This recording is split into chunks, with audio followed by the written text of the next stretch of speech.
Perfect. Okay. Well, thank you for joining us today. I'll be presenting together with Thomas. We both work at HKV, and as part of the DigiShape seed money project, we've been working on explainable AI in combination with prediction of salt intrusion.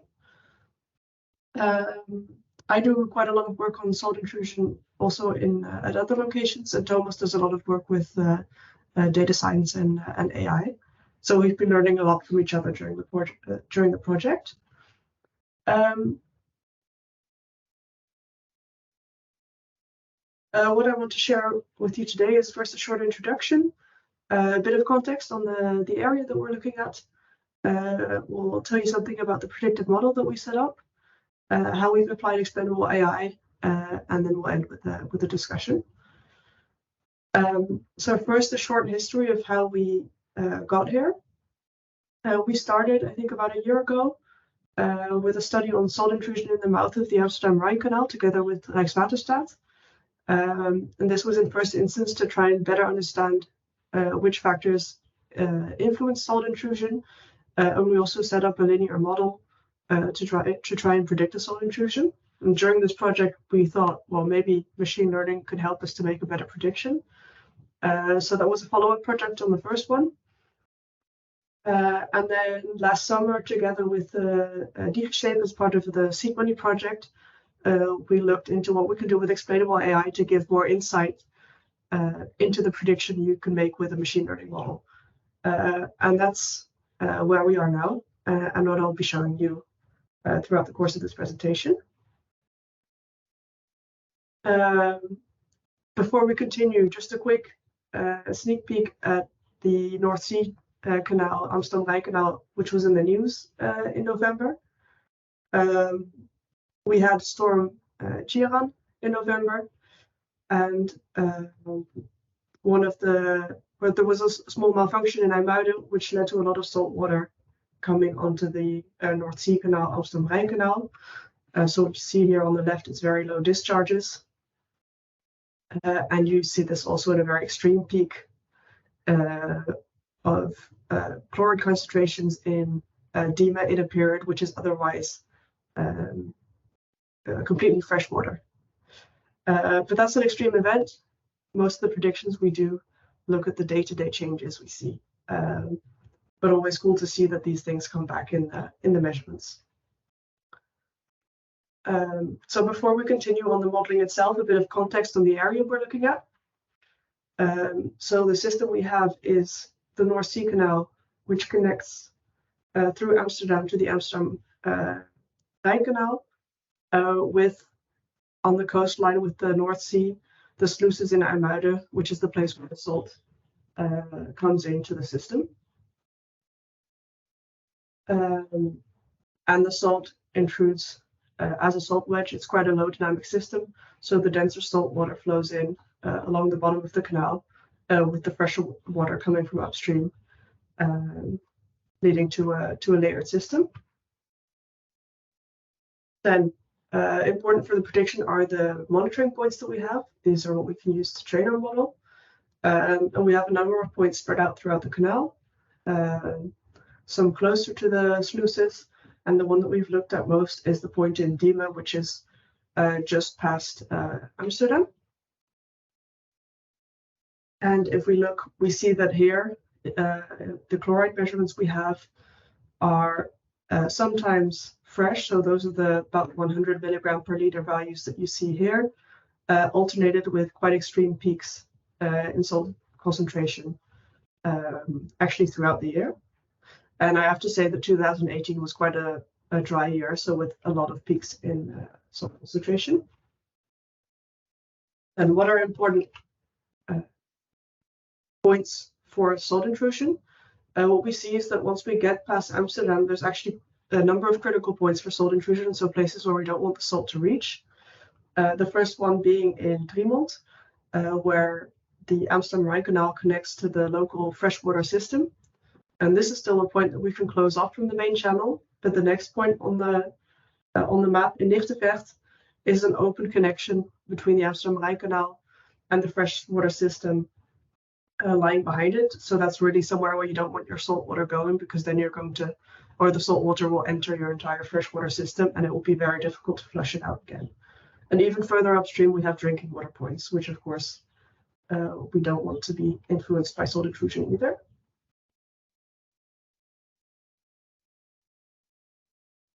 Then if we look at where the salt comes in, it comes in IJmuiden. So a couple of the factors that we take into account when predicting salt intrusion are, of course, the salt load, for which we have a couple of different proxies.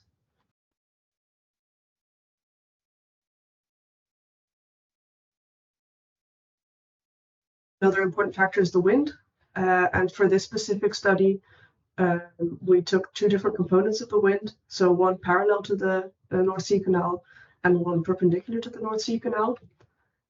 And what you see is that the wind actually generates flow in the upper layer of the channel, and that you actually see a reverse flow occurring in the lower layers of the channel. And because the denser salt water is closer to the bottom, this can actually influence quite strongly your salt intrusion.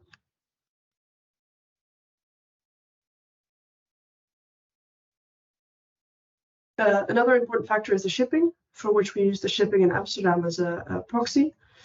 And one of the interesting things that you see here when you look at the data is that you actually see a weekend work week effect. So you see that during the weekend there's less shipping, less mixing, so that this actually influences the salt intrusion. So a lot of the salt peaks that you see happen in the weekends or just after the weekends when there's less mixing by shipping.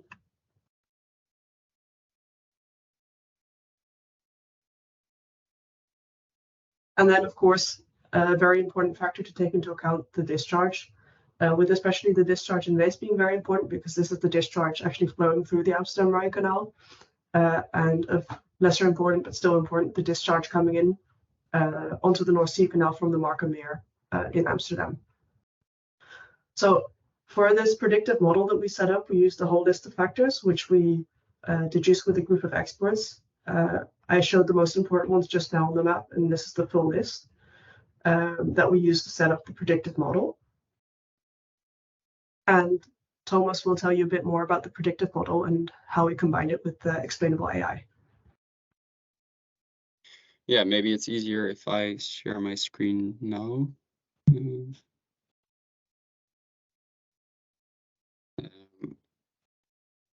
Yeah, you can see my screen, right? Yeah. Okay, so what we initially did is we so here you see the measurements of salt concentration in the test set year, which is 2018, which is was a very dry year, so it's a bit extreme in that sense. And in blue you can see the prediction of a neural network that we trained, which is yeah, a simple neural network. We did not actually focus that much on the exact type of machine learning model that maybe is best here, but we try to focus on, can we explain which features are important in this system. For that we used explainable AI techniques. We also, yeah, as Paula said, before this project there was a linear model created, and you can see that yeah, a machine learning type of model is a bit better actually in predicting the peaks, and also in yeah, the periods where there's not a lot of salt intrusion. So we yeah, so as I said, we focused on just getting a feeling of how the system works through with a machine learning model, and for that we used explainable AI techniques. That's also because Rijkswaterstaat find that's really important, and we see in the water sector and all kind of projects that there's yeah, quite a strong demand for explainability of data-driven models. So yeah, in short, explainable AI techniques can be split into 3 sections. So one of them is just ranking features and how much effect they have on the predictions of the model. Secondly, you have dependence plots where you can see for a given feature how it influences the prediction throughout the values that it can take. And finally, we also explored visualizations methods like these coordinate parallel axis plots, where you can also get quite a good feeling of which features are important for a given prediction. We actually looked into a few first methods. We looked into permutation feature importance, but there are a lot of others. So also SHEP is quite a popular library right now, which was not part of this this project that we did. We did look at accumulated local effects and the plots you see on the right. And within the DigiShape seed money project, we also wanted to create a tool because we think if you can work with this and in an interactive way, get a feeling of how the model works and how the predictions change, you get also a bit more trust in data-driven models. So we created mock-ups of how this should look like. And within the project, we created this tool, which now has 2 pages. One of them, you can see the feature importance, also for the whole test here, but also for smaller sections. So you can actually slide through the time series, select the window in which you want to compute the importance of the feature for that given period. And second page is this idea where you can go back to a period in time and say, hey, we see quite a strong peak in chloride. What would happen if we change one of the features? So there's the neural network is running on the background, and you can actually change the predictions by changing one of the inputs and see how much effect it has. So this runs in a small Docker in the cloud, and I will try to give a live demo now by going to this website. I hope it is online. Yeah. So as I said, you can select the box and click on explain, and it now computes by permutating all the features for random permutations. I think 30 per feature. It computes how much influence this has on the prediction, and that's a kind of a measure of how important that feature is. This actually takes a lot of time, about 5 minutes, as it says here. That's due to the computational cost of this method, but also because we run it on a really cheap node right now. So you can play with this if you want. I will put it in the chat at the end of our presentation. So for now, let's go to the second tab, where we can go to a period in time, like here. We want to change one of the features. So for now, we will change the wind parallel to the North Sea channel. And what we actually expect is that if the wind parallel to the North Sea Canal, if it's large, and the salt intrusion will get further into the channel because they kind of slide on top of each other, the layers. Positive is in the right direction. And how this works now is that you can select 2 dates, the start and end time. now you can see the selection in here, and you can actually get the mean value of the wind for that period, and you see that it's actually pretty extreme. This is the distribution of the training set. It's already very negative, so that may has influence on the salt intrusion of the value of the chloride on this measuring point. And if we increase that, so make it less extreme, what we see is that also the peak gets kind of reduced. The other way around, make it more extreme. Let's see, actually it can get a bit larger, but we stopped it here at minus 7.9 because that's kind of where the points in our training set, that's the most extreme point in the days. If you go even more extreme, there's not really guarantee that the prediction makes any sense because a model was not trained for that. So yeah, that's in a nutshell how the tool works right now. You can change all the other features if you want, one at a time. We go back to the presentation then.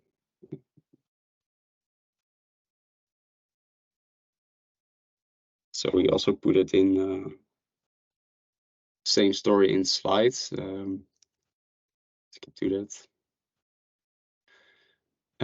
Yeah, I'll put this link in the chat so you can play around with it today. Yeah, I think Paula, that's pretty much the things we wanted to tell about this. The project, the seed money project, is now ended, and we're looking for ways to develop these methods further. And we're also interested if you guys have experience with explainable AI techniques, if you use it in projects right now. It would be interesting to hear also from you about that. And maybe one small addition about how we ended up using explainable AI. Because initially we moved to a machine learning predictive model because we thought the predictions might be better in a quantitative sense. But what we realized then, working together with Rijkswaterstaat, is that it actually raised a lot of questions. So a lot of people are very comfortable working with a linear model because it's easier to understand and you can quickly say, okay, if it's windier, it's saltier, or if the discharge is higher, then the salt concentration is lower. And you can easily see the physical relations that people want to see or that they expect to see, and that can kind of confirm or deny the understanding that they have of the system. But with the machine learning model, even though the predictions were quantitatively better, people were initially struggling to not trust the outcomes because they couldn't kind of make that link to their physical understanding of the system. And that for us was a reason to move to explainable AI, to try and give people more insight in the predictions we were making with machine learning, so that they could hopefully trust the outcomes more than if you just give them the outcome, but you can't really give them any insight into the black box, or that's how people often experience these machine learning models. And what we've seen until now, at least when testing or when using this tool together with, for example, Rijkswaterstaat, who was initially the opdrachtgever, the client, you see that it actually helps the fact that they can interactively try and find the patterns in the system that they know from their own experience in the model, that helps to kind of get a bit more grip on the model as they use it.